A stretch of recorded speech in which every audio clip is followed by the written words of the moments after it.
Been awake all night working on the Super Bee. At midnight, we discovered that the heads were pouring water out both ends of them. Boasting almost 1 million followers across various social media platforms, David Freiburger is undoubtedly a big name in the automotive industry. The talented writer and producer is best known for his work on Roadkill, Engine Masters, Hot Rod Garage, and Roadkill Garage. Although since 2010, he's also been hard at work creating entertaining content for his fans on YouTube.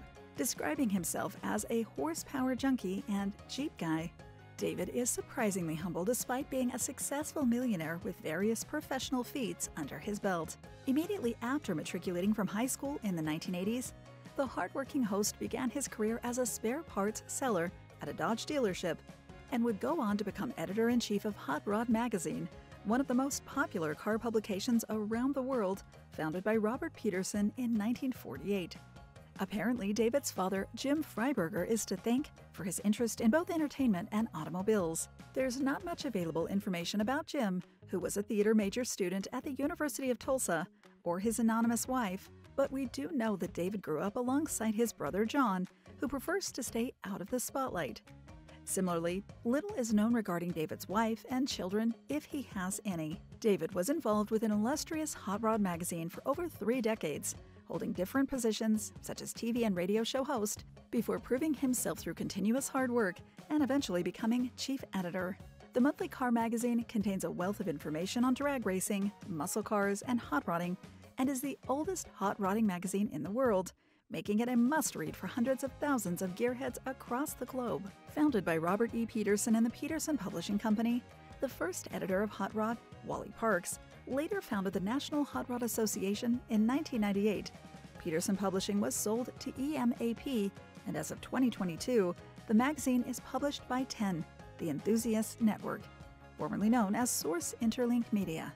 Interestingly, the magazine is sponsored by Universal Technical Institute, a private for-profit system of technical colleges across the states, which offers specialized technical education programs. Between 1961 and 1969, the publication hosted the Hot Rod Magazine Championship drag races, considered amongst the most significant events of the type in the era, at Riverside Raceway. The championship offered a staggering, in those days, $37,000 prize, even more money than the National Hot Rod Association national event was offering at the time, which helped boost its popularity somewhat. As of 2022, the magazine no longer sponsors drag races, but does organize a yearly Hot Rod Power Tour, which began in 1995, when various staff members took their project cars on a cross-country drive from California to Ohio. Although there were thousands of participants, only 7, excluding staff members, completed the arduous journey and were inducted into the original Long Hauler Gang. Steadily gaining popularity year after year, the Power Tour is now one of the most anticipated automotive events, typically lasting between 6 and 8 days in late May or early June. The pre-planned tour has since evolved to become a continuous trek around the U.S., beginning in or near the location where it ended the previous year. Each stop comes with its own events and activities, and often features celebrities, games, contests, and a plethora of entertainment. Hot Rod Magazine also licensed its own video game, Burnout Championship Drag Racing, in 1998. ValueSoft, a leading global publisher and distributor of productivity and entertainment software, has also published Hot Rod American Street Drag and Hot Rod Garage to Glory, in which the player's ultimate goal is to win the cover feature of Hot Rod Magazine. David's final editorial column for the magazine was written in February 2022, the year he celebrated his 30th anniversary at the publication. The car expert also held an editorial position at Rod and Custom magazine for several years. Described by fans as the show that puts the real into reality TV, the first episode of Roadkill was filmed by Mike Finnegan and David way back in 2012, while both were working for Hot Rod Magazine. The magazine's close affiliation with Motor Trend Network helped enormously in the show's inception, which David and Mike posted on the Motor Trend YouTube channel. Although David and Mike only intended to film one of their low-budget road trips and post it in the video streaming platform for fun, viewers began demanding more. Soon, Roadkill became a fully fleshed-out show in which each episode contained an entertaining challenge and plenty of lighthearted banter between the dynamic duo. The show's simple but effective formula made it a smash hit, full of fantastic teaching moments, It also helps that David and Mike are willing to do just about anything when it comes to cars.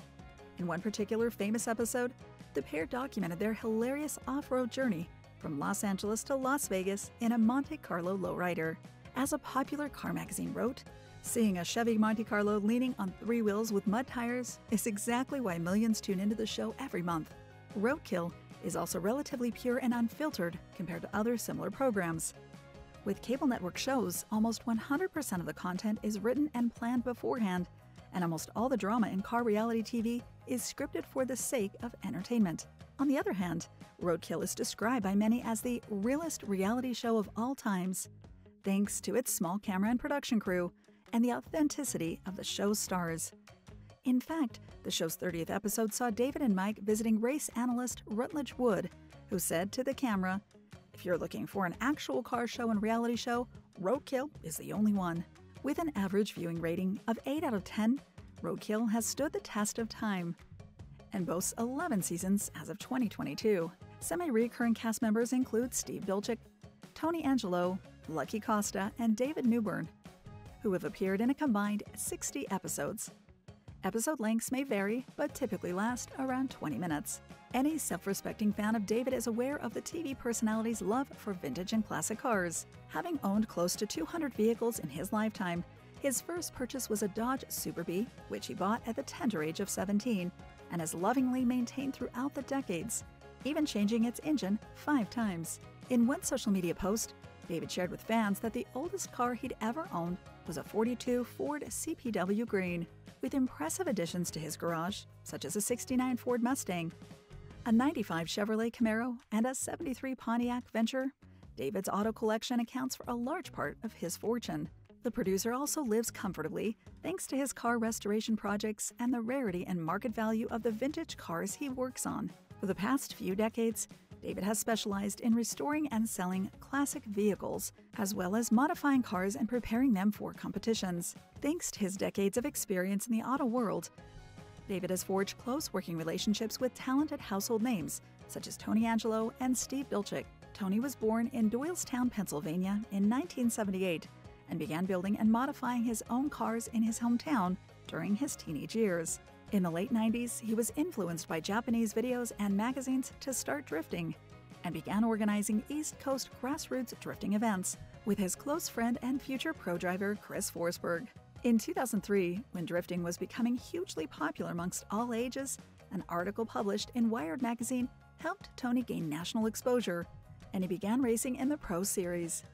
He began racing professionally in Formula Drift's first year in 2004, and was soon described as a force on the track, earning his D1 license after placing first in a national driver's search. After years of competing in FD, Tony took a break from professional driving in 2009 and became a judge who is credited to this day with having changed FD's judging and scoring format for the better. Following a 3-year break, the Pennsylvania native was back on the scene, competing with Scion Racing. Other impressive feats include Tony's 2013 purchase of a Scion FRS that was severely damaged during the devastating Hurricane Sandy. In just over 2 months, the drift racer and stunt driver transformed the vehicle into his 750 HP race car. Tony has also done stunt work between competitions, driven in ads for Chevrolet, Audi, and Nissan, and hosted Hot Rod Garage for 6 seasons, before moving on to bigger and better things in March 2022. In an interview, Tony kept things short and sweet and said of his decision to leave, "It's been a great run at Motor Trend. We've made over 90 episodes of Hot Rod Garage over the past 6 years, and I'm ready for a new challenge." Meanwhile, Mike Finnegan is a respected TV host, writer, producer, and content creator who's best known for hosting popular shows on Discovery's Motor Trend TV network, including Faster with Finnegan and Hot Rod Garage. Along with other cast members in the show, Mike specializes in repairing a variety of cars, both new and classic, proving himself to be a multifaceted individual. Mike also has his own YouTube channel named Finnegan's Garage, onto which he uploads car repair and garage videos and dabbles in creating short reels. The car expert was born in early 1978 and now has a loyal fan base of over 800,000 devoted followers who regularly tune in and support his car projects and other professional ventures. With over 760,000 Instagram followers, Mike also has garnered lucrative endorsement deals working with various online brands. Little is known about Mike's personal life, although we can confirm that he grew up in a two-parent household alongside his brother and sister and discovered his passion for cars at a young age. A September 2020 Instagram post revealed that very same month is when he celebrated his 15-year wedding anniversary to wife Jessa Finnegan, with whom he shares 2 sons. For now, Mike and Jessa try to keep them out of the public eye so that they can lead as normal of a life as possible. It's important to note that Jessa isn't active on social media either, although she makes the occasional appearance in Mike's posts. For example, Mike sang his wife's praises in January 2020 after she lovingly planned the 45th birthday party for him, attended by dozens of friends and family members. The Vibrolas, Mike's favorite band, also gave an energetic live performance in his backyard, something which he'd apparently been wanting to make happen for years. It's unknown exactly where the couple met, but some fans think that the future lovebirds first crossed paths while studying at Orange Coast College. Mike graduated with an associate arts degree from the institution and also holds a master's degree in art, meaning that he has a backup plan in case he ever wants to stop working with cars. Upon graduating, Mike began writing articles for lesser-known automobile magazines, including Drug Boat, Mini Truckin', and Truckin'. Soon he also pursued a garage job in California, where he worked at several auto shops over the years, until making it big with Roadkill. Mike's YouTube channel was created in January 2016, with the first episode, Finnegan's Garage Episode 1, Check Out Finnegan's Junk, being uploaded 3 months later. Thanks to his creativity and consistency, Mike has connected to the younger generation of gearheads and helped expand his brand into the digital world. Following the success of Roadkill and Hot Rod Garage, Mike's show Faster with Finnegan premiered in 2020. The TV host and his sidekicks keep fans entertained by repairing and modifying various cars for competition or personal purposes. Other cast members include Mike Cotton and David Newburn. Mike's net worth is estimated to now be over $2 million. Thank you for spending some time with us. Make sure to like and subscribe so you never miss another video. We also handpick these videos, which we recommend you watch next. You can talk to us on all social medias or ask a question in the comments below. Thank you for being with us, and we'll see you back tomorrow.